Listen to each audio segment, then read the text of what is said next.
Let the word go forth from this time and place to friend and foe alike.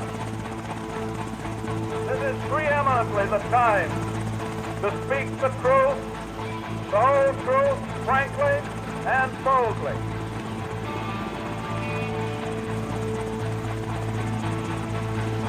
History doesn't have to be boring, buttoned up, or inaccessible. And it certainly didn't end in 1945. It belongs to all of us, and we share and add to it every day. Welcome to the History A Go-Go podcast, where I interview interesting guests, cover a motley crew of topics, and it's a place where you can sit, think, and drink all at the same time. I'm your host, Rob Mellon. We find most of our patients are here because they are embarrassments to their families, outcasts. My guest today is Cassandra St. Croix. She has a master's degree in linguistics and has taught English as a second language, composition, and literature at the university level for many years. She also has a master's degree in counseling and has been a therapist for the past 10 years. This experience has given her keen insight into our focus of discussion today. Growing up in Detroit, Michigan in the 1980s, Cassandra longed to visit the abandoned Eloise Asylum. 30 years later, she finally got her chance. Now, as a mental health counselor and paranormal investigator, she combined her love of writing, history, mental health, and ghost hunting in her first book, Eloise Asylum: The History, the Humanity, and the Haunts. And that will be our topic of discussion today. And we are very pleased to have the mental health counselor, researcher, and author with us today. Welcome, Cassandra. Hi, thank you for having me. Well, the Wayne County Poorhouse and Asylum, known as Eloise, has a very interesting history and in some cases, a very dark history. When did you originally get interested in Eloise? I was originally interested actually in high school. I grew up in Detroit, Michigan, and there were a lot of legends around Eloise. Of course, at that time it had been closed. And about 25 years later, I actually had the opportunity to go visit Eloise for the first time. And then my interest was really piqued. Cassandra, it is tradition here to accompany the conversation with a special brew. Today, we have Paranoia Imperial India Pale Ale from Oddside Ales of Grand Haven, Michigan. Paranoia is a complex Imperial IPA with citrus and tropical aromas, leading to a juicy, hoppy, and bitter finish. And at Oddside, they say total paranoia is total awareness, especially in the dark. Remember, the best way to enjoy an episode is with one of our featured brews. I would also like to ask you to subscribe to the podcast. Simply click the subscribe button on the directory that you use and get the newest material right away. Subscribing is the only way to get the new shows right away. To our ever-expanding list of supporters and listeners from over 75 countries and 2,000 cities across the globe, thank you. And now, I raise my Paranoia Imperial IPA very high.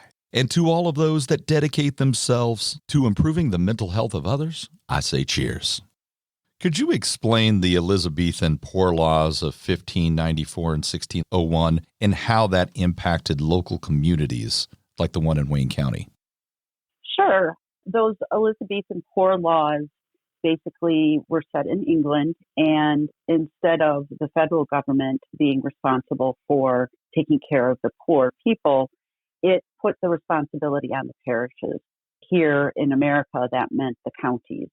And that's basically where it started here. There were overseers of the poor in which they would be responsible for checking in on families that were having a difficult time, or they may have to report, what we would call like the able-bodied poor for, maybe being drunk, mischievous, things like that. So what's the history of it then, specifically in Wayne County? I think it goes all the way back to 1832. So those first few decades, what does the poorhouse/asylum look like? Because they're not different at that point. They're the same basic institution. Correct. In 18 1928 is when the poorhouse was approved to be built in Michigan so that the poor people could be taken care of all in one facility. The asylum didn't open up until later.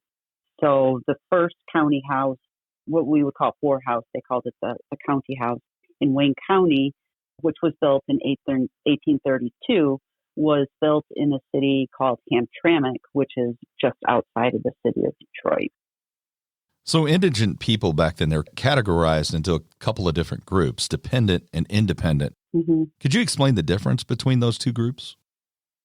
Sure. The dependent poor people were considered worthy of charity. They suffered from things like physical disability, poor mental health, old age, maybe death of the family provider, or other types of losses that really were no fault of their own. The independent poor or able-bodied poor, it seemed, did not want to work due to maybe being lazy, drunk, getting in trouble. So this group was pretty much viewed as having a moral problem. And they would also go to the poorhouse, but usually they were also working there. So if we go back to the 1860s, kind of take me back to that situation where I think they referred to them as inmates, and we had a poorhouse here locally as well, and they referred to them as inmates. Mm-hmm. So the inmates at that time, you have the legitimate poor, and then you have people who have mental problems, the clinically insane even, who have very severe mental problems, but they are all in one location. So what's it like in 1860? Mm-hmm. Yes, as you can imagine, the mentally ill were not treated very well. Of course, they didn't have the understanding of illnesses like schizophrenia or bipolar. And the caretakers, feared these people. This usually led to them being kept in cells in the basement, often chained, shackled to walls. There were no bathroom or bathing facilities, even in the first couple poorhouses on the Eloise property. It wasn't until about 1881 when they passed a new mandate in which the superintendent had to hold a medical degree. So finally, at that point, patients at the asylum, they started to begin to have better living conditions. They had separate buildings at that point, and at least, they eliminated the chains and shackles, and they were able to be more comfortable, even if, therapy methods that we use today, still were yet to be invented. So you have experience as a counselor, and you've dealt with people with varying degrees of mental illness, but you've studied it, and you know that someone with a severe mental illness, to be placed, say, in a cell or to be chained up, and they already have this paranoia that they have to deal with, mm-hmm. and now they're in a dark space. What does that do to a person in that circumstance? It must have been complete terror. It was unimaginable terror. I can't even imagine. I mean, it breaks my heart that, these people had to live that way, and that, their caretakers, basically treated them like wild animals. They didn't know what else to do. It's very heartbreaking to think about how people treated others with mental illness in the 1800s. And the fact that you bring up that they treated them like wild animals, that's not just being flippant or anything. That's reality. They literally treated them like wild animals. Yes, absolutely.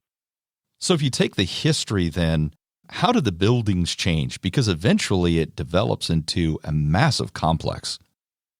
Well, it originally started in Detroit, like I mentioned, and they moved out to the country or the suburbs, if you will, which was very undeveloped land. And it started with a poorhouse, and they rebuilt that several times. In the 1860s, they finally built the Wayne County Asylum.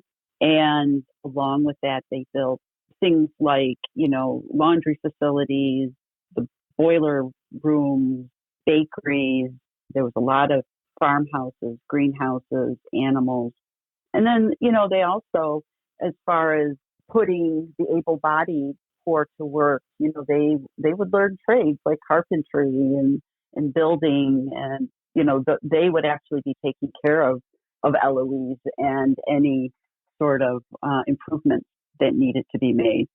So finally, probably right around 1900 was when there was really a big boom. They opened up a post office, which is where the name Eloise comes from. And they actually had their own zip code.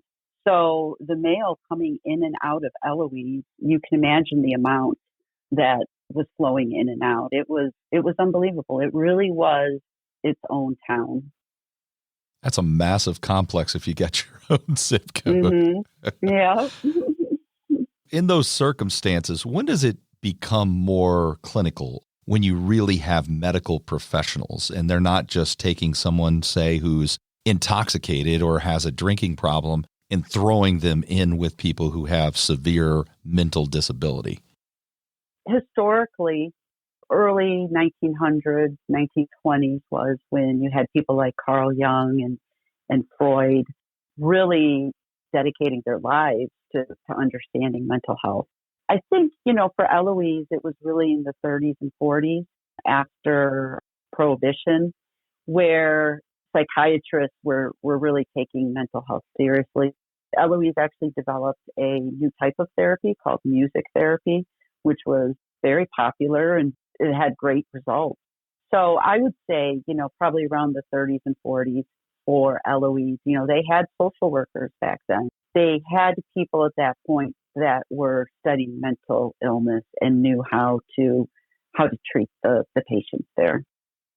Well, and the lack of medical professionals, even if you had, say, the superintendent who was a medical doctor or someone who can deal with mental illness and issues of that nature, there needed to be a whole group of people, an umbrella of people underneath that to support them. So that probably was lacking until that time period as well. Absolutely. And, unfortunately, there are stories in the book about how attendants didn't treat the mentally ill very well. So, unfortunately, you had these professionals that were giving them treatment, but really, the people that were taking care of them day to day, not all of them should have been working with the mentally ill. And as a result, there were some major issues that happened because of that. I mean, you're in that field. You probably see that even today. So you can imagine the absence of real qualified people at that time. Yes, but I also believe today everybody has some ideas about mental illness and about mental health. Sure, you have people who are impatient or people who maybe are not empathetic. But yeah, I mean, back then, people did not look at mental health on an everyday type thing like we do today. So definitely things are much better today. And I think the consequences today of somebody hurting someone with a mental illness are definitely much more severe than they were back then. Not to get too dark, Cassandra, but if we go back to the length of time that Eloise was in operation and the way that people were treated, especially in those first, say, 3 or 4 decades, what are the situations that you encountered of tragedies, of suicides or drowning or even accidents and murders? Did those things occur at Eloise? Absolutely. For example, there was a man-made lake on the property, and originally that lake had been a cemetery, a Catholic cemetery. Eloise had bought that cemetery from the Catholic diocese at that time, and they disinterred the bones and reinterred them somewhere else. And in that lake, over the years, there were quite a few people who drowned, so-called accidental drowning. There was a woman who was a teacher. She was newly married, and she had been committed to Eloise. I'm not sure why, but they found her one morning, and she was in the lake, apparently committed suicide. Were there any cases of things even more sinister than that, like murder? Absolutely. I talk in the book about a young man named Omar Weiss, who was only 18 years old when he was committed to Eloise. And as his family came to visit him, they started to notice more and more things like bruises. He had a couple of his teeth were chipped, and they were, asking around. He didn't come in with these bruises and these medical, physical issues. And unfortunately, nothing was really done about it. And he was whisked away to the hospital and had supposedly a hernia, I believe it was. And he died. He never woke up from the anesthesia. Well, his family believed that absolutely there was something else going on there. And there was a whole investigation done both by the coroner and the local prosecution for Detroit. Unfortunately, the man who was responsible did not serve any time. And in fact, through research, I found that he signed up and enlisted for the war, came back, got married, and had children. So this was somebody who, it seems, beat poor Omar to death and really was not held accountable at all. And that's some of the dark history of Eloise. I'm wondering about some of the experimental things that they may have tried. Of course, if you go back, say, the 19th century or even the early 20th century, they would perform lobotomies. Did they perform anything like that at Eloise? Yes, they did. Just kind of for reference here, there are two types of lobotomies. The first one is a prefrontal lobotomy, which had a, quote, 60% success rate, however they term success. And this type of lobotomy was performed by a neurosurgeon. But the second type was called a transorbital lobotomy. And that's the type that most people think of with an ice pick and sort of just digging a hole into the front of the skull and then taking kind of a wire whisk and just whisking away the tissue in the brain. I believe that Eloise, they did the first type. They had neurosurgeons that were performing this.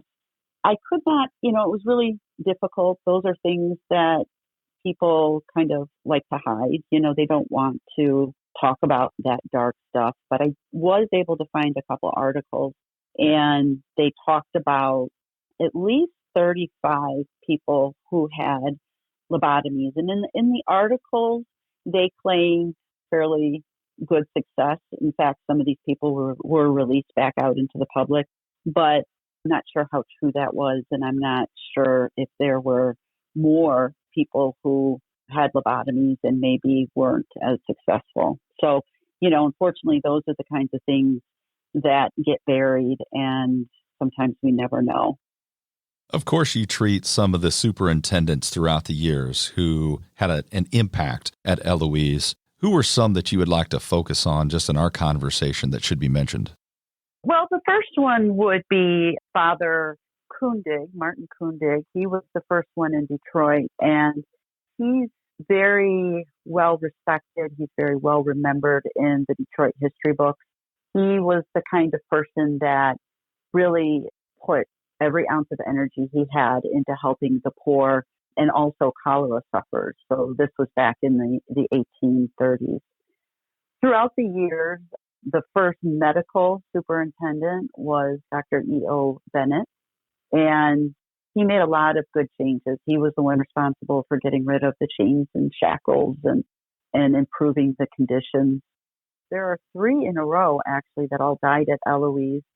The first one was Dr. Marker, John Marker. He was a great service to Eloise, did a lot of wonderful things. He started the farms and, really building a lot more buildings onto the complex. But he was killed one day driving over to the farm. There was a railroad in between Eloise and the farm. And apparently his car stalled on the track and he was killed instantly by the train. The next person who came in was actually the first medical superintendent's son, Joseph Bennett, Dr. Joseph Bennett. And he was there for several years. He ended up dying on the Eloise property from a heart attack. And the last one is Dr. Gruber, and he was there during the Prohibition. He was there, I think, until through the 40s, maybe early 50s. He was there when Omar Weiss was a patient there, and he was involved with that investigation. And he also died of a heart attack. in his apartment there in the complex. And what that tells me is these people worked themselves to death. It was no easy feat to run a complex like this and to manage all of these professionals and maybe not so professional people, along with all of the patients and the inmates. So I have to imagine that these men really put everything they had into their work. And of course, you want to celebrate those superintendents who did great work, but in your research, did you uncover any superintendents who were notoriously bad?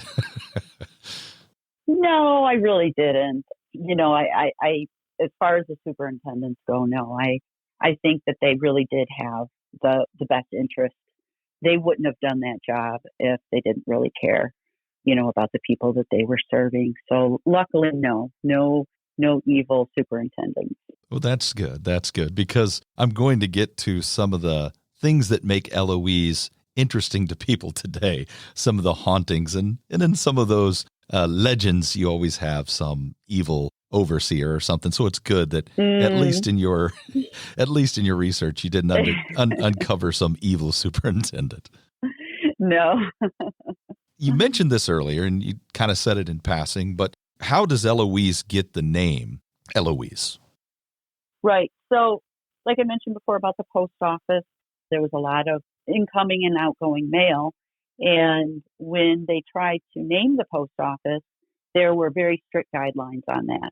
So the board of Eloise, they were sending names of old superintendents, superintendents' wives. And the problem was that the name had to fit these requirements. And one of the requirements was that the name be short or one word. And the second requirement was that it couldn't be similar to any other post office names in Michigan. So the new president of the board, his name was Freeman B. Dickerson. He was very passionate about establishing better living conditions. And the board, without his knowledge, decided to send his daughter's name. She was only a 4-year-old little girl named Eloise. And when Washington, D.C. approved that name was when they finally told Freeman Dickerson that his daughter's name would be now the post office name.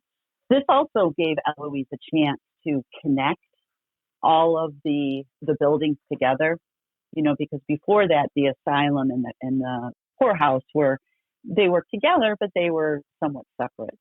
They were also building a medical hospital. They built that, I think, in the 20s. So by having this name Eloise, they were able to then pull everything together and give the whole complex one single name. You mentioned cholera earlier, and I know that there were other outbreaks too, like tuberculosis. Did Eloise have pest houses? I know locally that we had a similar circumstance and they had a pest house. Did they use those as well?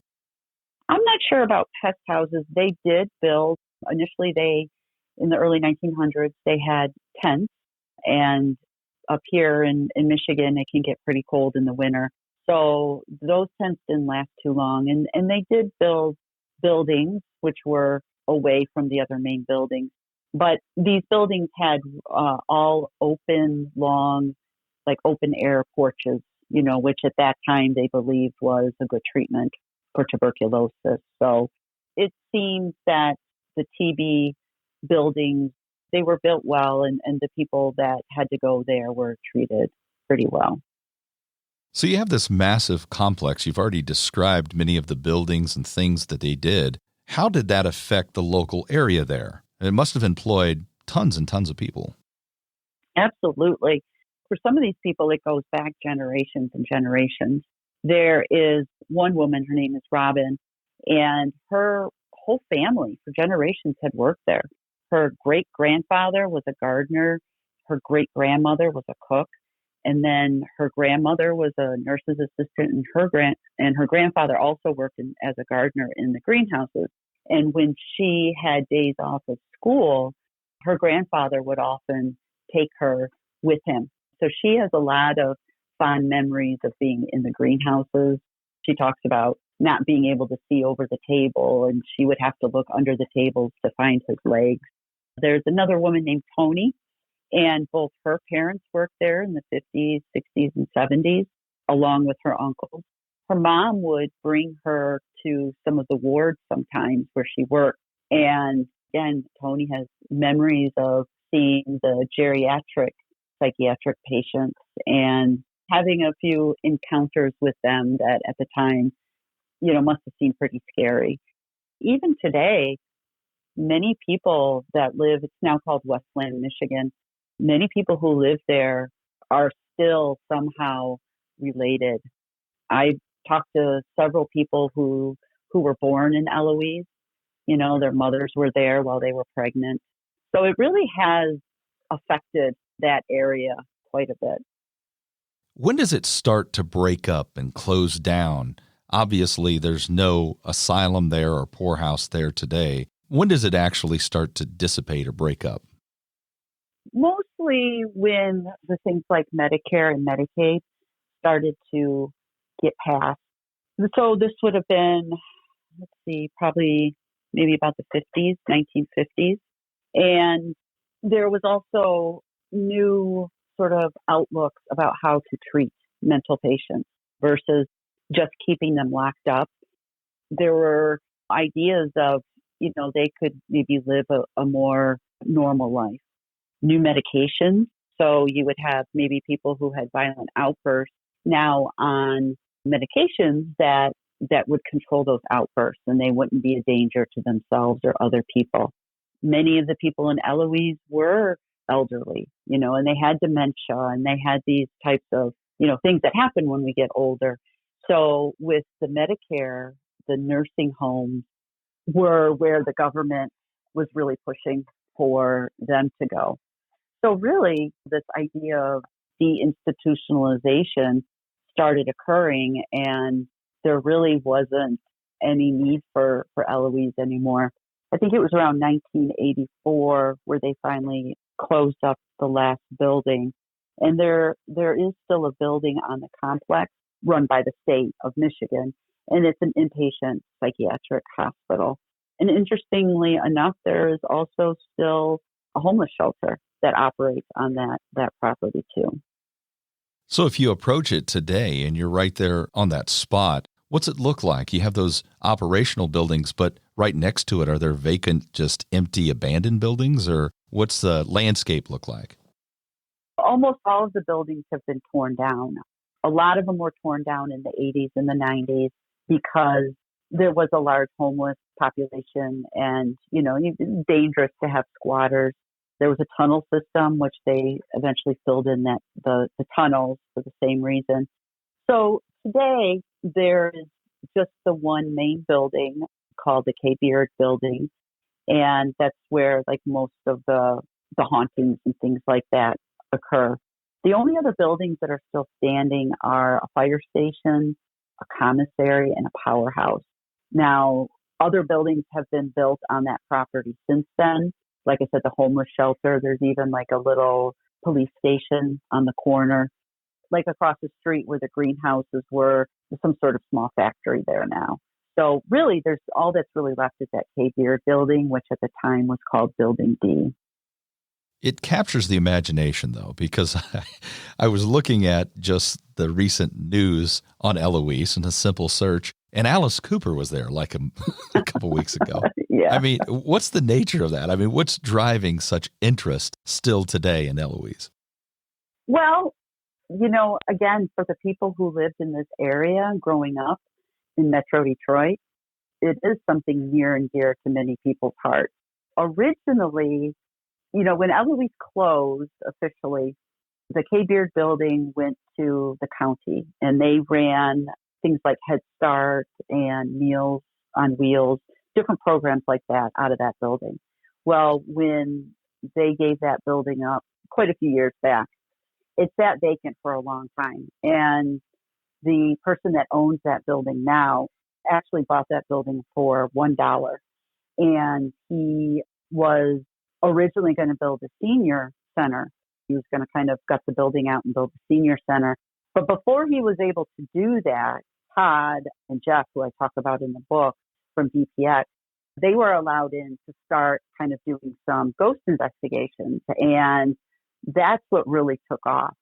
People in the area were just so fascinated. They wanted to go and they wanted to see it and experience it. So the owner then, I guess, changed his mind. And I think what the plan is that they are going to make the building part of it a hotel, and then part of it keep it the same so that people can go in and experience it. The reason why Alice Cooper was there was they have sort of like a Halloween haunted house going on there. So I wasn't there for that, but my friend Ace, who I talk about in the book, he was there and he said it was pretty cool. Well, if you look at the history, and you've already explained some of it, you have situations just with the superintendent. It's not even talking about those cells they had in the basement or the lake that used to be a cemetery. You have superintendents who had these weird accidents or die right there on site. Mm-hmm. Of any of these hauntings, is there anything specific that reoccurs that people talk about?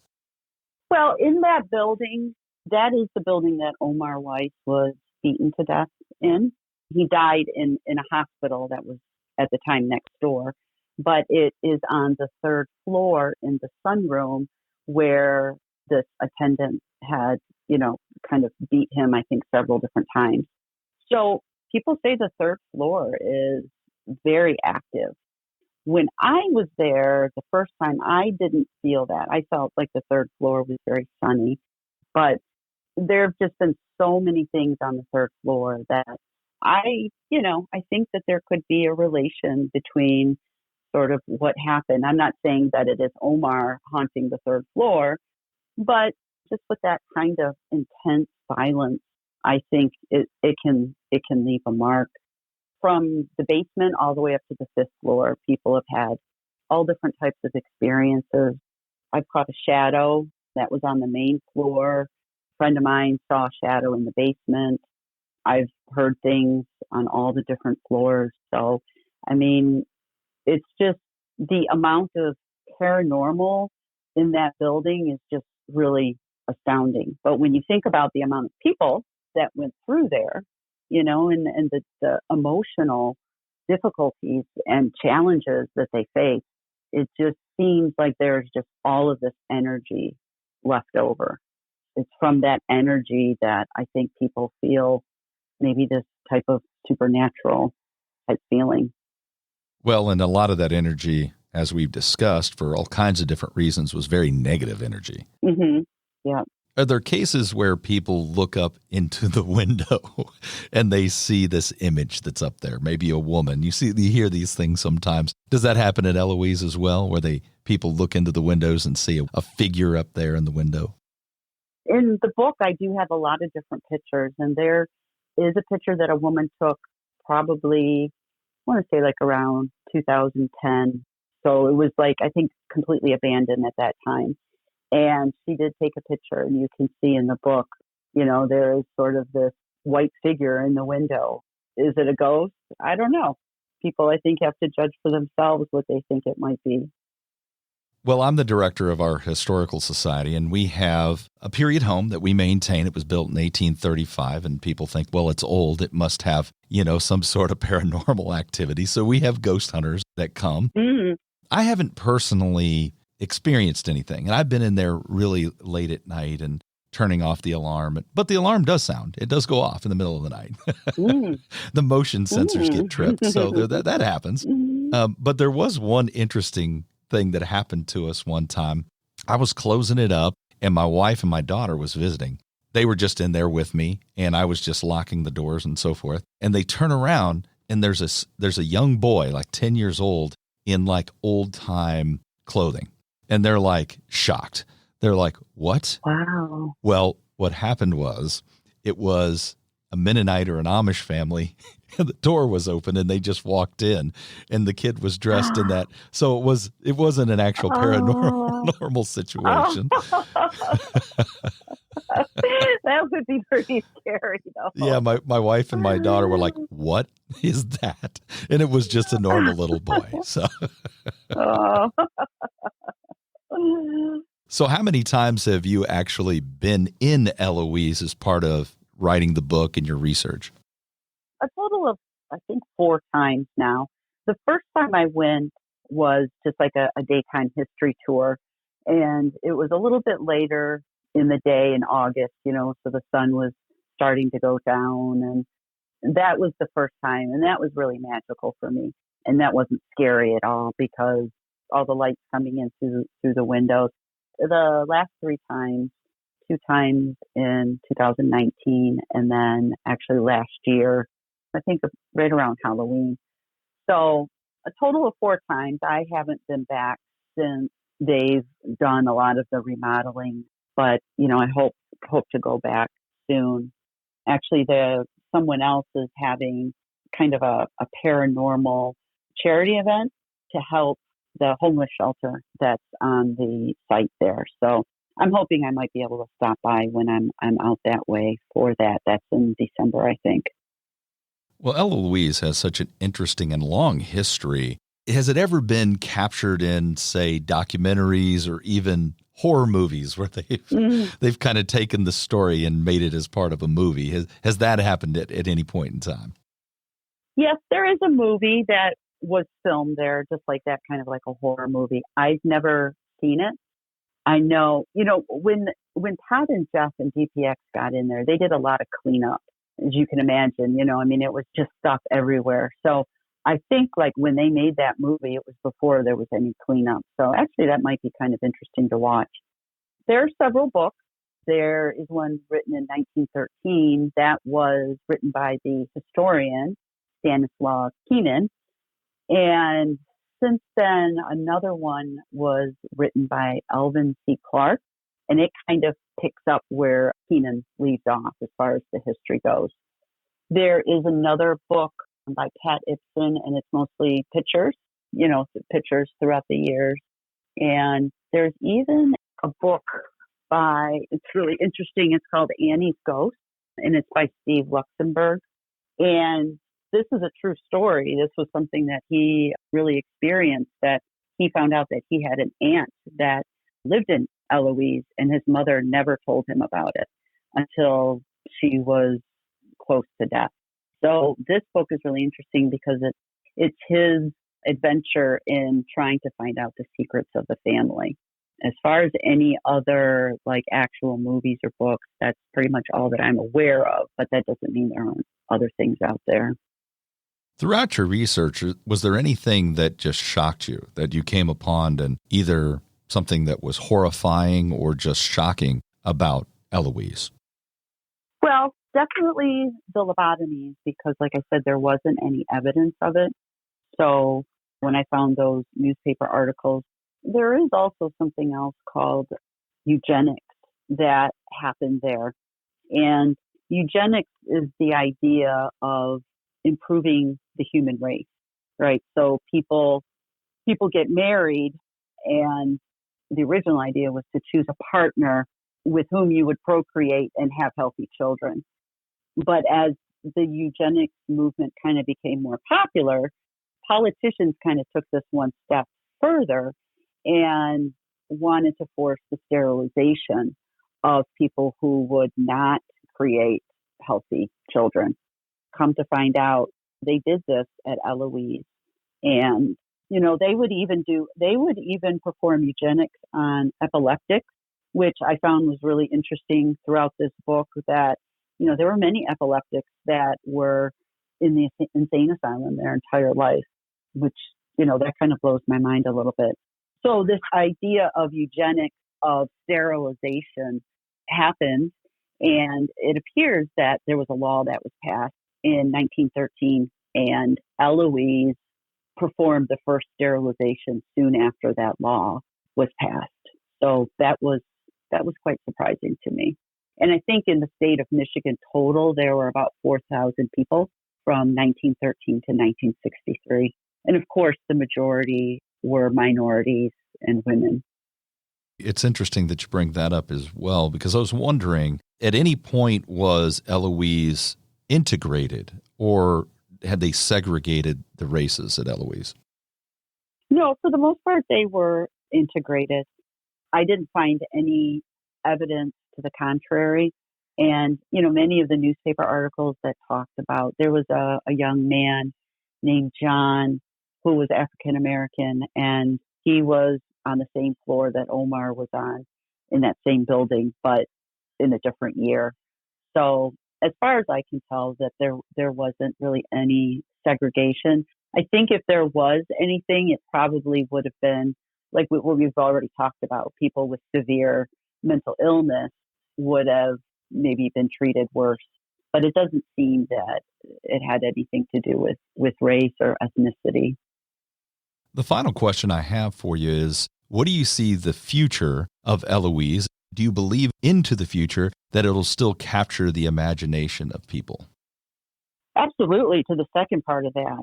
I think for a lot of people, it just sounds like such a horrible existence. And to imagine that people actually had to endure that and really putting yourself in those people's shoes. What would your life be like if, in the 1930s, you were deemed mentally ill? What did that mean for you? Your freedoms were taken, your family, you were taken away from your family, all of these horrible, horrible things. And I think that's one of the things that interests people about any sort of psychiatric institution. For the second part of the future of Eloise, who knows? I'm glad that they didn't tear that building down. What happens to that building if they keep it as it is and, have people come and be able to have those experiences for themselves? I think that's great. I do hope that they continue doing that. It's sad that there were thousands and thousands of these all over the country, and most of them have been torn down. There's very few old psychiatric hospitals still standing. So the fact that this building of Eloise is still standing, I think it's going to bring people. People are just so incredibly curious about what kind of life somebody had to lead. Well, we have Halloween coming up really soon. Did you say they have a haunted house at Eloise? Yes, I know. It sounds kind of ironic. They do, yeah. I don't know much about it, though. Well, it seems the perfect place for it. Well, thanks, Cassandra. I really appreciate it. It's a fascinating story, and of course, Eloise has a fascinating history. Well, thank you so much for having me on. I'm very thankful that you asked me to be on. I would like to thank my guest today, mental health professional and author Cassandra St. Croix. And if you would like to get her new book, Eloise Asylum, The History, the Humanity, and the Haunts, simply click on the link in the description below. Our featured brew was Paranoia Imperial India Pale Ale from Oddside Ales of Grand Haven, Michigan. If you liked our talk today, please share this episode with a friend. And remember, once again, subscribe to the podcast.